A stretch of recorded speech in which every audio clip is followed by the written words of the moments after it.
ಮುಂಗಾರು ಅಬ್ಬರ ತೀವ್ರಗೊಂಡಿದ್ದು ವಾಣಿಜ್ಯ ನಗರಿ ಮುಂಬೈನಲ್ಲಿ ಭಾರಿ ಮಳೆಯಾಗಿದೆ. ಅವಧಿಗೆ ಮುಂಚಿತವಾಗಿಯೇ ಮುಂಗಾರು ಪ್ರವೇಶಿಸಿದ್ದು ಮೊದಲ ದಿನವೇ 107 ವರ್ಷಗಳಲ್ಲಿಯೇ ದಾಖಲೆಯ ಮಳೆ ಆಗಿದೆ. ಭಾರತೀಯ ಹವಾಮಾನ ಇಲಾಖೆ ಮಾಹಿತಿಯ ಪ್ರಕಾರ ಸಾಮಾನ್ಯ ಅವಧಿಗಿಂತ 16 ದಿನ ಮುಂಚಿತವಾಗಿಯೇ ನಗರಕ್ಕೆ ಮುಂಗಾರು ಎಂಟ್ರಿ ಕೊಟ್ಟಿದೆ. ಇದು ಕಳೆದ 75 ವರ್ಷಗಳಲ್ಲಿ ಅತ್ಯಂತ ವೇಗವಾಗಿ ನಗರಕ್ಕೆ ಎಂಟ್ರಿ ಕೊಟ್ಟ ಮುಂಗಾರು ಆಗಿದೆ. ಭಾರೀ ಮಳೆಯಾದ ಹಿನ್ನೆಲೆ ಅವಾಂತರಗಳು ಕೂಡ ಸೃಷ್ಟಿಯಾಗಿದೆ.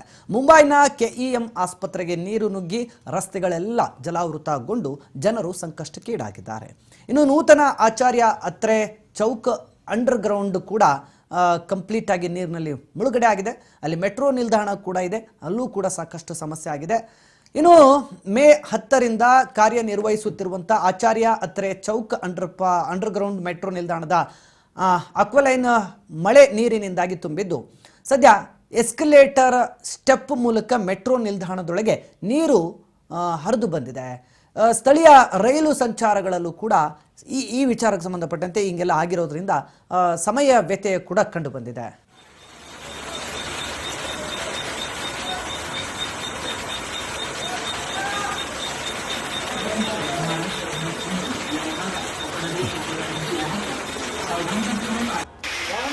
ವಿದ್ಯುತ್ ಚಾಲಿತ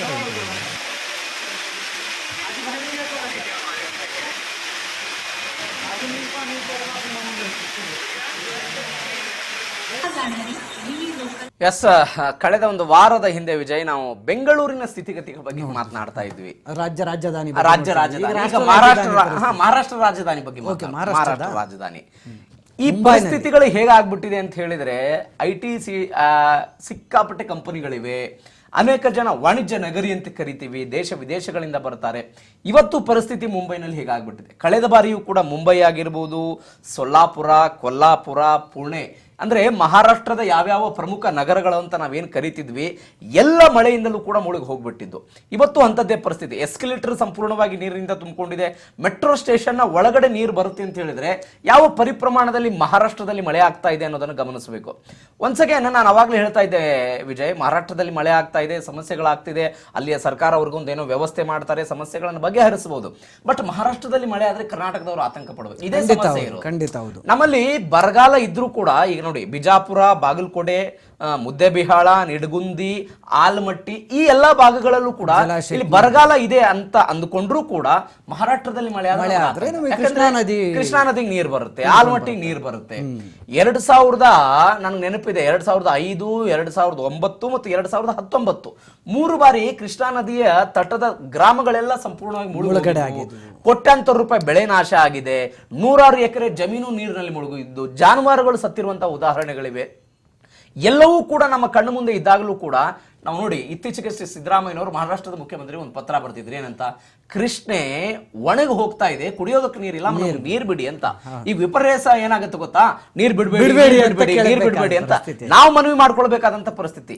ಬಿಕಾಸ್ 2019ರಲ್ಲಿ 5 ಲಕ್ಷ ಕ್ಯೂಸೆಕ್ ನೀರನ್ನು ಮಹಾರಾಷ್ಟ್ರ ಬಿಟ್ಟಿತ್ತು. 5 ಲಕ್ಷ ಕ್ಯೂಸೆಕ್ ನೀರು ಬಿಟ್ಟಿತ್ತು. ಪರಿಣಾಮ ಏನಾಗಿತ್ತು? ಎಲ್ಲ ಹಳ್ಳಿಗಳು ಕೂಡ ಮುಳುಗಡೆ ಆಗಿತ್ತು.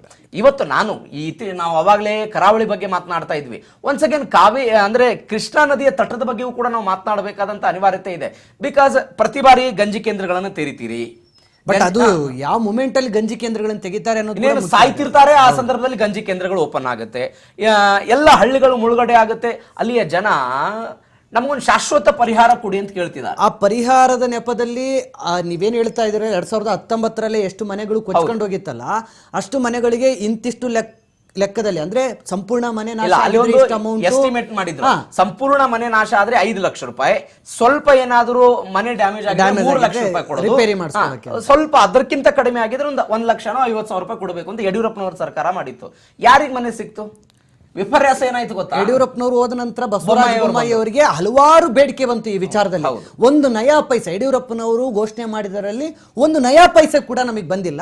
ನೀವು ನಮಗೆ ಏನು ಡ್ಯಾಮೇಜ್ ಮಾಡ್ಕೊಳ್ಳಕ್ಕೆ ಅಥವಾ ಮನೆ ನಿರ್ಮಾಣ ಮಾಡ್ಕೊಳ್ಳಕ್ಕೆ ಹಣ ಬಿಡುಗಡೆ ಮಾಡ್ತೀನಿ ಅಂತ ಹೇಳಿದ್ರಲ್ಲ, ಅದನ್ನು ಪರಿಷ್ಕರಣೆ ಮಾಡಿ, ನಮ್ಗೆ ಹಣ ಬೇಡ, ನಮ್ಗೆ ಸಂಪೂರ್ಣವಾಗಿ ಶಿಫ್ಟ್ ಮಾಡಿ, ಜಾಗ ಶಿಫ್ಟ್ ಮಾಡಿ, ನಮ್ಗೆ ಎಲ್ಲಿ ಸೇಫ್ಟಿ ಇದೆಯೋ ಆ ಜಾಗಕ್ಕೆ ಕಳಿಸಿ, ನಮ್ಮನ್ನ ಈ ಜಾಗದಲ್ಲಿ ಬೇಡವೇ ಬೇಡ, ಬೇರೆ ಕಡೆ ಮನೆ ಮಾಡ್ಕೊಡಿ, ನೀವೇ ಕಟ್ಕೊಡಿ ಅಂತ ಬೇಡಿಕೆ ಇಟ್ಟಿದ್ರು. ಅದು ಆಗ್ಲಿಲ್ಲ. ನಾನು ಅವಾಗಲೇ ಅದನ್ನೇ ಹೇಳ್ತಾ ಇದ್ದೆ. ಈ ಪ್ರವಾಹ ಪೀಡಿತ ಪ್ರದೇಶಗಳಲ್ಲಿ ಮನೆಗಳ ನಿರ್ಮಾಣ ಆಗಬೇಕಾಗಿತ್ತು.